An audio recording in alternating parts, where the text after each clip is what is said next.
Hello children, let me welcome you to the virtual class of the Brihan Mumbai Mahanagar Palika.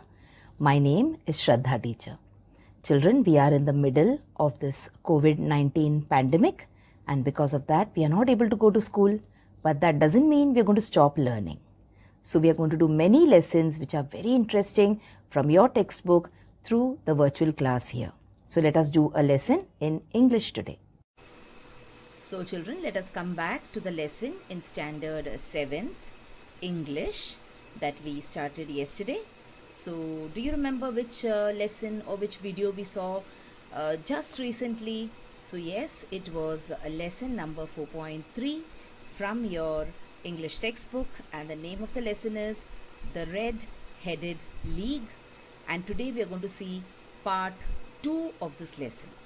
The name is What Happened Next, and we are going to talk about Dr. Watson's account. Now here account means his idea or his narration of the story. Now before we go to the story, before we see the remaining part of the story, let us just try and revise the points that we saw yesterday. So we talked about this particular story called The Adventure of the Red-Headed League, and while doing the story I told you that it is a detective story. So who is the main detective over here? It is Sherlock Holmes, who is a fictional private detective created by the British author Sir Arthur Conan Doyle. We also saw that Sherlock Holmes doesn't work alone. So he has got a very good friend of his, and the name of this friend is Dr. Watson. So Sherlock Holmes sometimes needs Dr. Watson's help, and he's also very grateful for it. And sometimes when he is in dangerous situations, Dr. Watson comes forward and helps him. Dr. Watson is actually a surgeon, that is, he is a medical doctor, and for some reason he has given up medical practice, and now he is in the process of helping his friend Sherlock Holmes.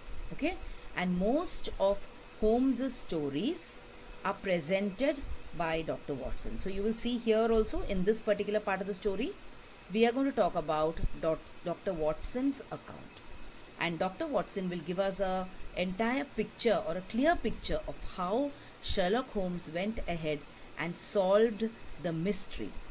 Now, what was the mystery about? In the lesson last time, we talked about how Mr. Wilson was in a tricky situation. Okay, he had a small pawn store, and when one day his assistant approached him and he told him that there is a particular job opportunity for people with red color hair, Mr. Wilson, he was very interested in the offer made by his assistant, Mr. Spaulding, and upon looking at the newspaper advertisement, he along with Dr. Spaulding went to that particular place where they were going to conduct the interview, and they met a person called Duncan Ross, and Mr. Wilson actually ended up getting the job and also he was offered a very good pay. But then something happened, and one fine day when Mr. Wilson landed up at his office, he saw that everything there was closed, and there was a small notice which said that the Red-Headed League has been dissolved. Okay, from here we take the story forward, and let us see how Mr. Wilson reacted and how he reached Sherlock Holmes's home and how he sought help from Sherlock Holmes. Alright, if you want to see the story in more detail, then we have the video for you on the YouTube channel. You can go back and watch the video once again before coming back and seeing this particular video. So come on, let's move on with the story. So Mr. Wilson made enquiries at the nearby offices, but none of them knew anything about the league. The rooms had been rented under a false name. So now see, suddenly when you're working somewhere and they're giving you a good amount of money as pay, and the job is also very good, and you're happy earning that money, and suddenly one day when you turn up for work, you see that your office is closed, it is shut and it is locked. All right, you will naturally get upset, and you will try and find out with the people who are having offices near that office. So Mr. Wilson also did that. He made inquiries at all nearby offices, but then unfortunately no one knew anything about the leak. And the names which were used in order to rent that particular office were also false names. That is, someone was in the process of cheating Mr. Wilson. Okay, so that is how we saw that Mr. Wilson got upset, and he reached Holmes. Now Holmes, he found Mr. Wilson's story very unusual. He said, this is not an ordinary thing to happen, that suddenly someone gives you a job and they pay you also, and then suddenly they wind up the office and they run away. But Holmes said that something is wrong with this story, Mr. Wilson. It is not as it seems to be. But he also wanted to know some things from Wilson. So he asked Mr. Wilson to describe his assistant, Vincent Spaulding. Now, Mr. Wilson described Spaulding as a small, stout man. Stout means a little bit heavy, okay? And he said that he has no hair on his face. That is, he doesn't have a beard, he doesn't have a moustache. He has a white splash of acid on his forehead. That is, he has been hurt. Acid has fallen on his forehead, and therefore his skin has got burnt, and now it has become a white patch. So this is how he described Spaulding. And as soon as he gave this description, Mr. Holmes asked Mr. Wilson whether Spaulding is still with him. He said, yes, Spaulding is still with me. He said, okay, good. And then he told Mr. Wilson that he could give his opinion on this subject in a day or two. He said, today is Saturday, and by Monday we may come to a conclusion. And he said goodbye to Mr. Wilson, and Mr. Wilson went away. Okay. After that, now Mr. Holmes, he started getting to work. Okay. He and Watson, they went to the square where Mr. Wilson had his shop. See, so this is a square in a town. Now what is a square? A square is a kind of a place where 3 or 4 roads meet. Alright, so he went to this place, and Holmes observed the area very, very carefully. Holmes looked around, so he saw that mainly it was a small, you can say not a very rich surrounding. There were some small buildings, there were some small offices. Alright, Holmes observed the area very, very carefully. He looked, he walked up and down, and he tried to see which all places are there, what all offices are there, what kind of people live there. There were many shops and offices in the square. So you can see there were many shops, there were many offices. It was a very crowded place. And he also saw one very important thing. There was just behind Wilson's shop, there was a bank called the City and Suburban Bank.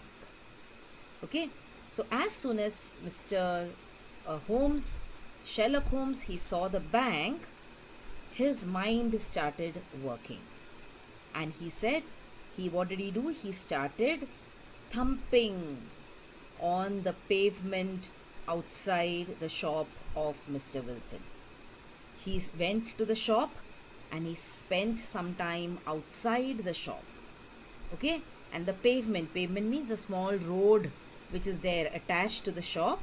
He started thumping upon the pavement. See, can you see?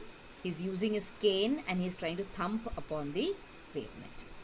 And then what he did was, he rang Mr. Wilson's doorbell. That is, he knocked on Mr. Wilson's door, and a man opened the door. Who was this young man? Yes, he was Spaulding, the assistant of Mr. Wilson. This man came, and Holmes asked him a small question which was not very important, and immediately the man answered, and he went back inside the house. As soon as he went back inside the shop or the office, Holmes said to Watson, "This matter of Wilson's is serious. A crime is being planned." Okay? So Watson said, "How did you know that a crime is being planned?" He said, "Never mind that. I will tell you later. But did you see the knees of the trousers of the assistant?" Now Mr. Watson was very confused. Dr. Watson was very confused. Anyways, Sherlock Holmes told him, "Now I have to go and make some arrangements, but I shall want your help tonight. Come to Baker Street." Now Baker Street is a place where Sherlock Holmes lives. Come to Baker Street at 10 and bring your revolver also, he said. Okay? So now Sherlock Holmes gets busy, and Watson is confused because Sherlock Holmes has not given him any kind of explanation. He has just told him about the knees of the trousers worn by the assistant. That is all. And he has told Watson to come to his place at 10 o'clock and also to bring a revolver. And see, he has also mentioned that a serious crime is being planned. So there is some kind of danger also involved. Okay? So as planned, Watson arrives at Holmes's residence in time, that is at 10 o'clock. And there are already two people there with him. Who are they? One is Mr. Jones of Scotland Yard. Now the police there is called as Scotland Yard. And Mr. Merriweather, a banker. So there are two people already there with Watson. So they say, "Come on, tonight we are going to hunt one of the smartest criminals in London," announces Holmes.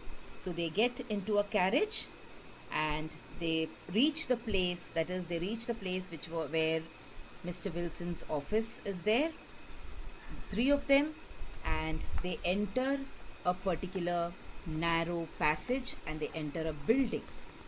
Now, Mr. Merriweather leads them through a passage at the end of which there is an iron gate.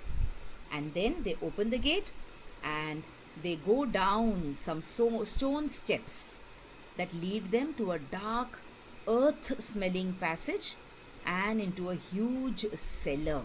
Now, what is a cellar? A cellar is an underground room. Okay, like we have rooms in the basement now of buildings. In the same way, in the olden times also, people used to have basements, cellars. Okay, now it was a huge cellar, and in the huge cellar, what was there? There were a lot of big boxes. And then Holmes said that we are in the cellar of the city branch of one of the main banks in London. So naturally, if you are in the cellar or if you are in the godown of a bank and there are big boxes there, it means it might contain a lot of money or it might contain a lot of gold. Okay, so that means someone was planning a robbery. Okay, and then what did Holmes say? Holmes surveyed the place and said that he expected the criminals to act that very night because it was a Saturday night. Okay, so he said that today night they will act because tomorrow is a Sunday and it's going to be a holiday. No one is going to come here, so they will get a lot of time. So now they were supposed to wait. So they would have to wait there in total darkness without making any noise in order to take the criminals by surprise. So the criminals would walk in and they would have no idea that someone else also knows about their plans. Okay, so we have Watson, we have Holmes, and we have the police officer, we have the banker, all waiting. But then they waited silently for more than an hour. And you can see here Watson, he hides behind a box, and of course he's got his revolver with him, and they wait, okay, in the dark without making any noise. Suddenly they see that it was very pitch dark in the cellar, that is, you could not see anyone in the cellar. Okay, suddenly what do they see? They see something happening. But before that, Holmes asks the police officer whether they have anyone near Wilson's main door, because if the people want to run, if those criminals want to run, if they see them, and they will run in the opposite direction, so they will try to escape through Wilson's main door. So the police said that there was an inspector and 2 officers waiting at Mr. Wilson's door, which was their only escape route. So now everything is ready and they're waiting. That is when suddenly a point of bright light appeared in the floor of the cellar. Can you see? On the floor of the cellar, some bright light could be seen very suddenly. That means someone is approaching from beneath the cellar. Alright? A line and gash seemed to open and a hand appeared. A broad stone turned over upon its side and left a square hole. So someone pushed the stone up. Okay, someone had loosened the stone. They had made a tunnel below the cellar, and now there is no need to tell you that this tunnel was connected to Mr. Wilson's office. Okay, and there were people trying to enter the bank through that particular tunnel. And out came a boyish face. And who is this boyish face now? It was none other than assistant of Mr. Wilson, that is Spaulding. Now Spaulding was actually a criminal. Okay, he had committed many thefts, he has committed many robberies and murders also, and his name was Clay. His real name was Clay. So Clay emerged from that particular hole, and he had a companion with him, a man with very red hair. Who was it? Was it Mr. Wilson? No. The pair was none other than Spaulding the assistant, alias the criminal Clay, and the red-headed Mr. Duncan Ross. So the person who gave the job to Mr. Wilson, Mr. Duncan Ross, he and the Spaulding fellow had planned this crime together. Okay, and now you also must have understood that they just wanted Mr. Wilson out of his house and office for some time every day. That is why they had given him that job and kept him engaged in a different place. So what happened? These people were already waiting for them there. Sherlock Holmes sprang out and seized Clay by the collar. Now Clay was already in the room, whereas the other fellow, Ross, he was in the process of climbing out of that hole. Now immediately the other dived down the hole and he disappeared. But do you think he will be able to escape? No. Why? Because there are 3 people waiting for him. Where will he go? Ross will dive into the hole, he will run through the tunnel, he will get into Mr. Wilson's office, and he will try to go out onto the street using the door. But there, when he opens the door, who will be there waiting for him? The policeman. Alright, so he will be definitely caught. So now what does Clay do? Clay took out a revolver. See, Clay also had a revolver with him, and Holmes knew this, that these people are dangerous people. That is why he had asked Watson also to get a revolver. But Clay hit him on the wrist and the revolver fell on the floor. Okay, and then Holmes handed over Mr. Clay, or John Clay, to the policeman. Now Clay was he was not very happy that he was caught, but he was under the impression that his friend must have escaped. But Holmes told him that he cannot escape. There are 3 men waiting for him on the other end. And thus Holmes revealed the entire story to Mr. Watson, and thus the plan to rob the bank also failed. But Watson was really curious as to how Holmes came to know everything.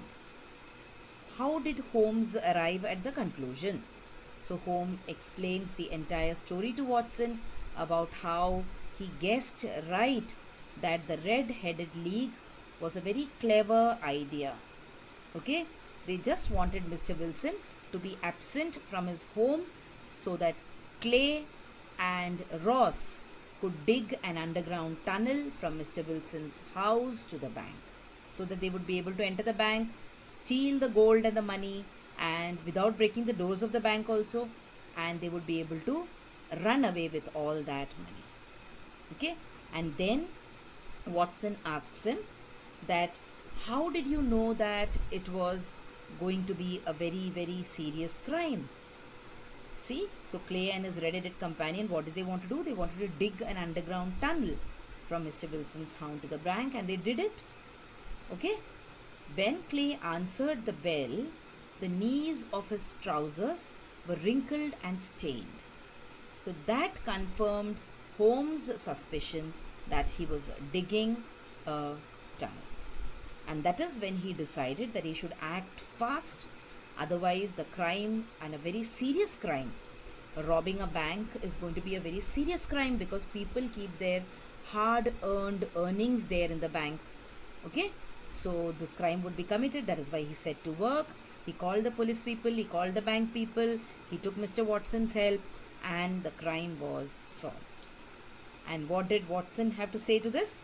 He said, "You reasoned it out beautifully," exclaimed Watson in admiration. Alright, so this was the story of the Red-Headed League. So it was a detective story, isn't it? In the same way, Sherlock Holmes used to solve many other problems also. So there are a number of stories based on Sherlock Holmes where the situations are very different, they're very unusual, but Holmes manages to very well use his brain and solve the problem. Alright, so this was a story.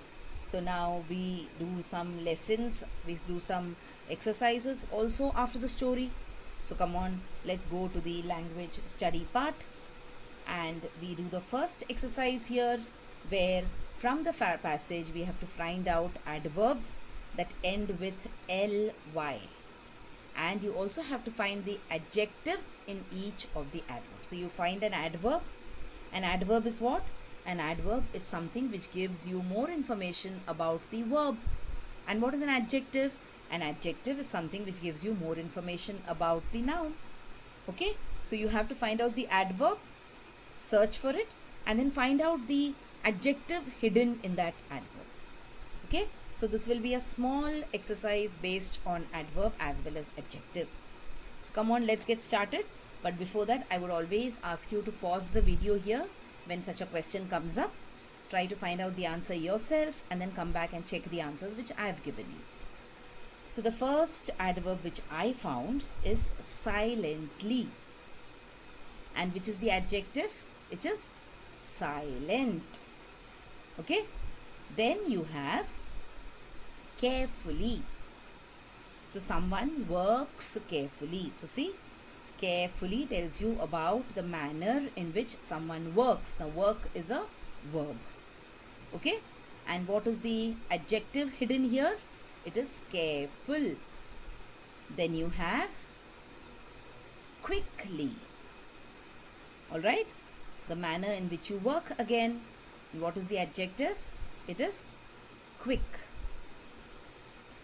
The next adverb that I found, which ends with ly, is suddenly. And the adjective hidden there is sudden. Then you have beautifully. And the adjective, of course, is beautiful.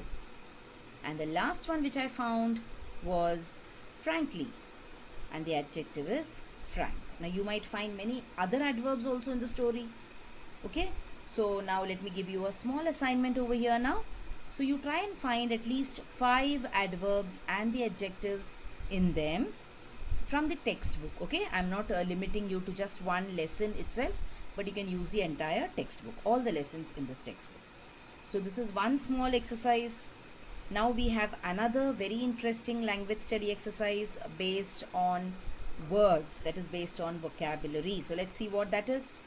So we have an exercise based on synonyms, antonyms and homonyms. So now see, these are all sometimes very confusing.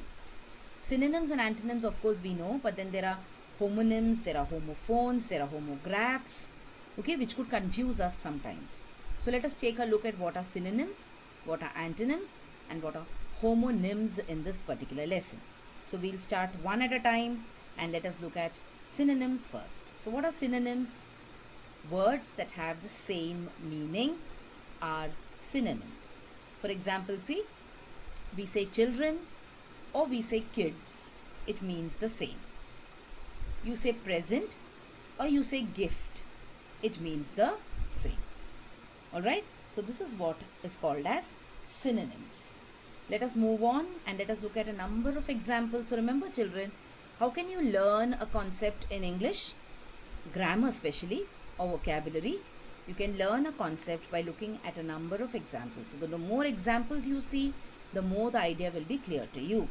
So come on, let's take a look at many examples here. So we have intelligent, which means bright. Okay, you have plentiful, which means abundant.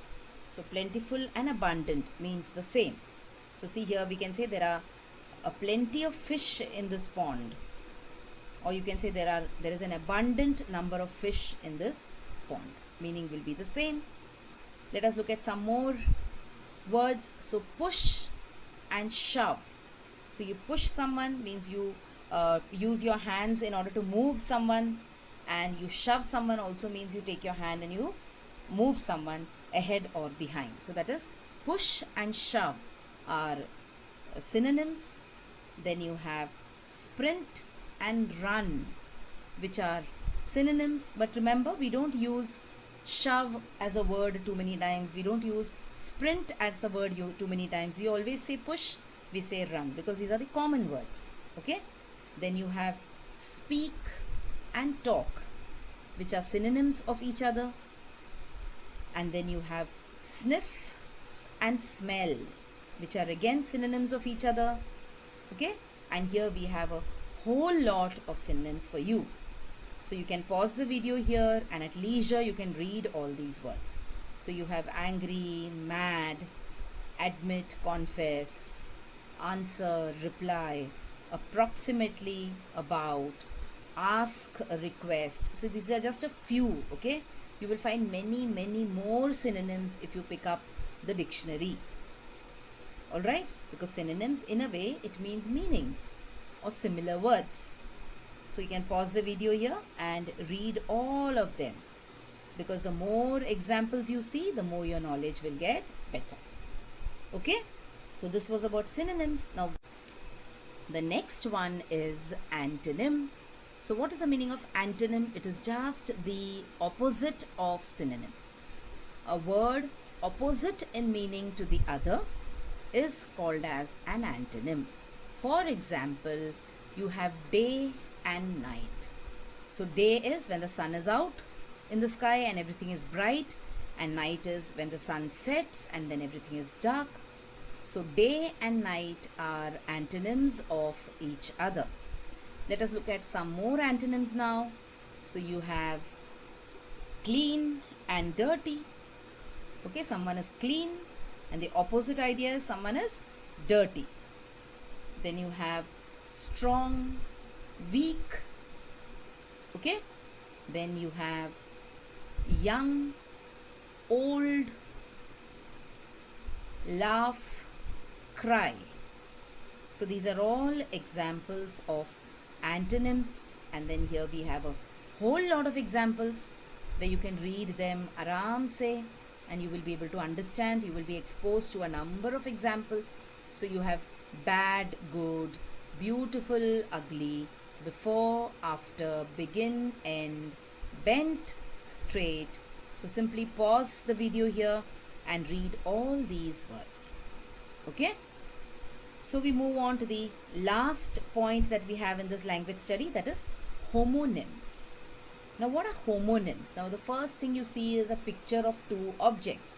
One is a bat, that is a cricket bat, and the other one is an animal, the bat.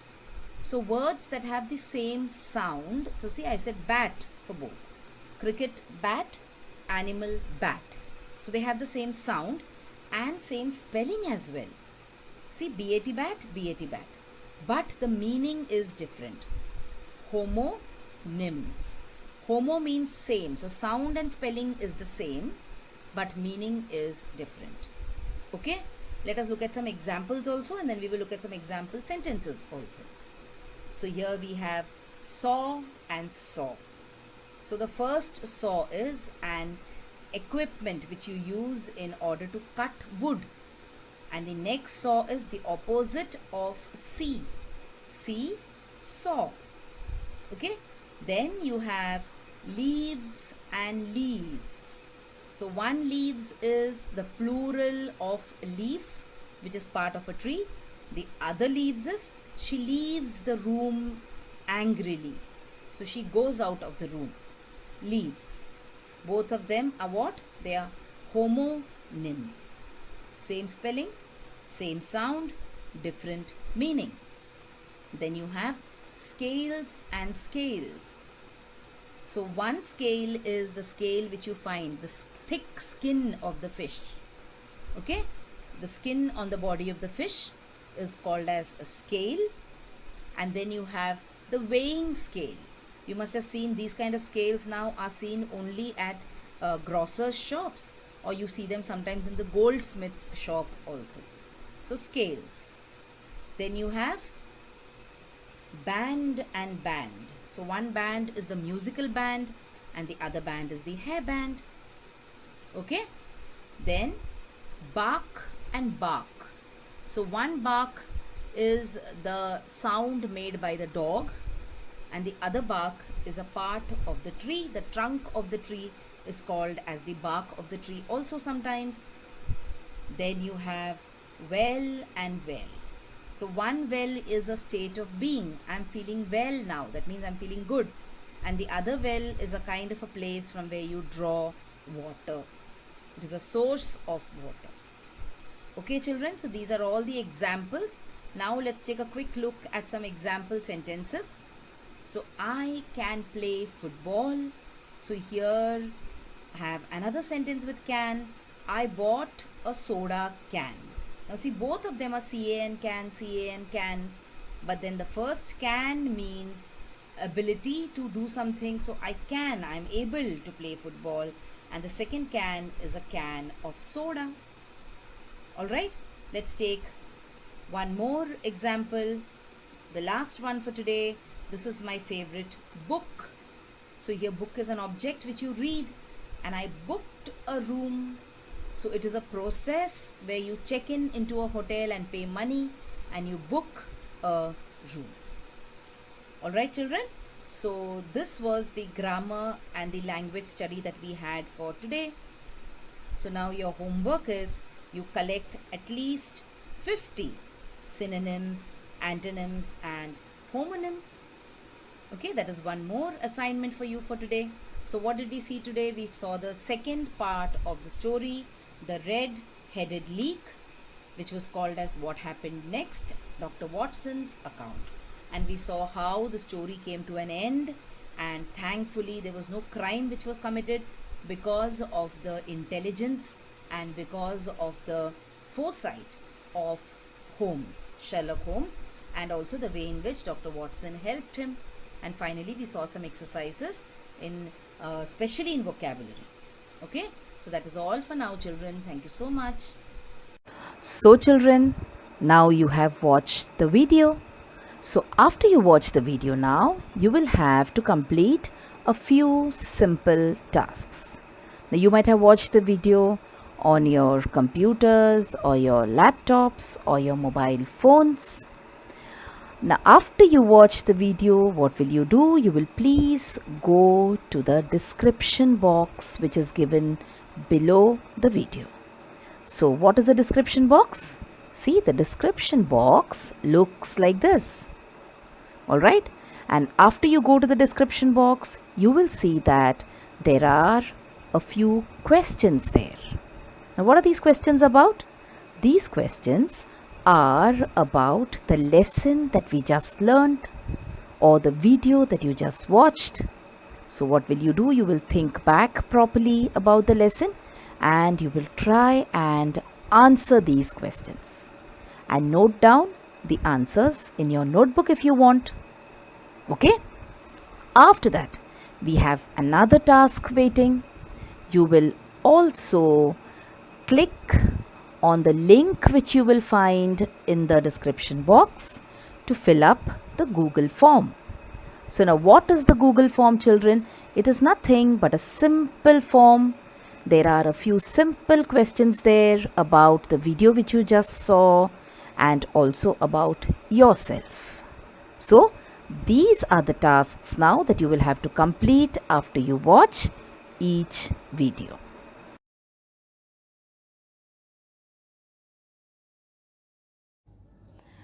So children, wasn't that a very interesting lesson? I'm sure you learnt a lot of new things in this lesson. If you have liked this video, please hit the like button and also subscribe to my video so that you will get to see all the videos which I keep posting regularly.